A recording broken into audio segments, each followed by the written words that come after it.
ng Barangay Misamis Occidental na hinirang pinalaga sa katungkulan bilang ng mga katipunan ng kabataan ay taimtim na nanunumpa na tutuparin kong buong husay at katapatan sa abot ng aking kakayahan ang mga tungkulin ng aking kasalukuyang katungkulan at ng mga iba pa.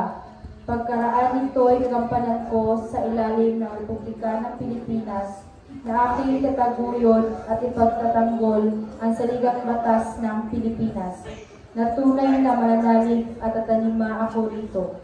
Nasusundin ko ang mga batas, mga katusang legal at mga dekretong pinairal ng mga sadyang tinakdang may kapangyarihan ng Republika ng Pilipinas at kusa kong babalikatin ang pananabutang ito nang walang anumang pasubali o hangaring umiwas. Kasihan nawa ng Diyos. Congratulations! Congratulations to our new PK elected officers. So, picture na